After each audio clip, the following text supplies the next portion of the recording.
মেয়েগুলাকে জুলাইতে আপনার ব্যবহার করা হয়েছিল, মায়ের খেলে পরে ওই মেয়েগুলা খাবে, তারপরে আমরা সবাই দেখব, দেখে আমাদের রিঅ্যাকশন হবে। আপনার নিশ্চয়ই তাসনুভা জেবিনের কথা মনে আছে, এনসিপি থেকে যে পদত্যাগ করলো যে মেয়েটা। তাসনুভা জেবিন পদত্যাগ করার পরে সে একটা কোটেশন দিয়েছিল।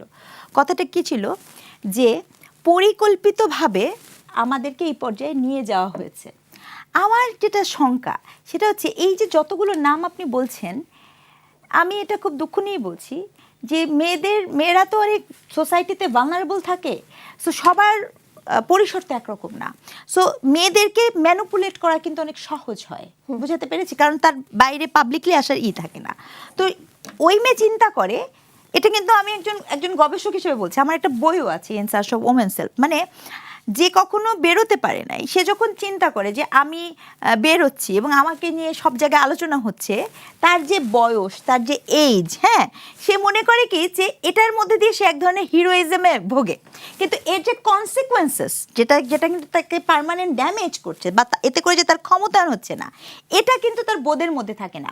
আমি যেটা শঙ্কা করি, একটি সচেতন পক্ষ আছে, আপনি দেখবেন মুসা ভাই, আপনাকেও বলি, আপনি বুঝতে পারবেন, দেখবেন যে যারা আমাদের দেশের বিদেশে থাকে, হ্যাঁ, তারা মেনশন করে যে কতগুলা মেয়ে ওখানে দিয়ে দেখবেন কথার মধ্যে থাকে।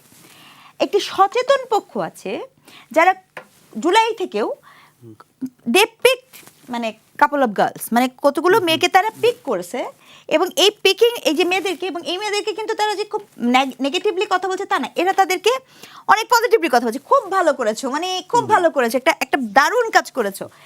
এই ধরনের এই মেয়েগুলাকে জুলাইতে আপনার ব্যবহার করা হয়েছিল, শব্দটা আমি ব্যবহার করছি আন্দোলনের স্বার্থে।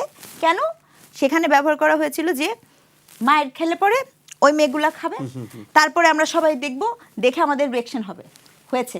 আচ্ছা, এরপরে আসেন, ভবিষ্যৎ হোক নিরাপদ, বিনিয়োগ হোক বিশ্বস্ত, আর আমার পছন্দ সল্ট বে।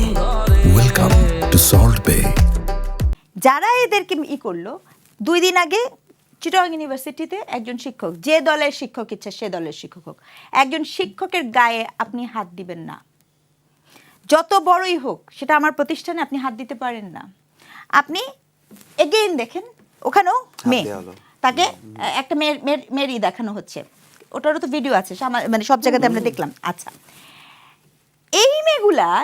এই মেয়েগুলাকে আপনি কি করছেন? আমি কি করে নিশ্চিত হব? ওই যে আপনি যে কথা বলছেন, পঞ্চগড়ের মেয়েটার কথা বলেন, সুরভির কথা বলেন, অথবা আমি আরো মনে করি ফজলুর রহমান, মানে বিএনপি যে আমাদের ফজলুর রহমান সাহেব, উনার বাসার সামনে এরকম কতগুলো মেয়েকে বসানো হয়েছিল, যে এগেইন দেখবেন অশ্রাব্য গালি। তাহলে এখানে একটা, ওই আমরা লিঙ্গুইস্টিক্সে পড়াই, ভালনারেবল, মানে ভার্বাল অ্যাবিউজ, মানে গালির একটা রাজনীতি আছে কিন্তু, বুঝছেন আপনি? মানে আপনি গালি যে দিচ্ছেন, সে গালিটা কিন্তু খুব পলিটিক্যাল, মানে আপনি কখন কাকে কোন সময় কোন গালিটা দিচ্ছেন, এবং কোন সময় গালি দিলে সেটা বৈধ গালি, আর কোন সময় গালি দিলে সেটা অবৈধ গালি। যেমন মনে করেন, কেউ যদি এখন আওয়ামী লীগ করছে আগে, ঠিক আছে, কিন্তু সে যদি এখন জামাত ইসলামী হয়ে যায়, সে খুব ভালো, কোনো সমস্যা নেই। যেমন উদাহরণ আক্তার সাহেব, হ্যাঁ, যে কিনা আমি তুমি ডামি ইলেকশনের সময় আওয়ামী লীগের সাথে থেকে আমি তুমি ডামি ইলেকশন করে, কিন্তু সে অনেক ভালো, কারণ সে জামাতে হয়ে গেছে। এখন মনে করেন অন্য যারা আছে, যারা হয়তো বা আওয়ামী লীগ করে নাই,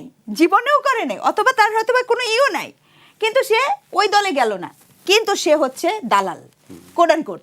এই যে শব্দের ব্যবহার, মানে আমি আপনাকে বলছি কি, এই পুরো ব্যাপারটাকে আমি খুব পলিটিক্যালি দেখি। আমার কিন্তু সিরিয়াসলি এখন ভয় হচ্ছে যে এই মেয়েগুলাকে পিক করে বিভিন্ন জায়গা থেকে কোন পর্যায়ে কী ধরনের কত মাত্রার ব্যবহার পলিটিক্যালি করা যেতে পারে, সেটা আমার জন্য অনেক কনসার্নের বিষয়। আমাদের দেশে কী হয়েছে, একটু আগে আপনাকে বললাম না, আপনি একটা দাঙ্গা বাঁধানোর জন্য এমন কিছু মানুষ নিয়ে আসছেন যাতে তারা দাঙ্গা বাঁধানোতে খুব ওস্তাদ।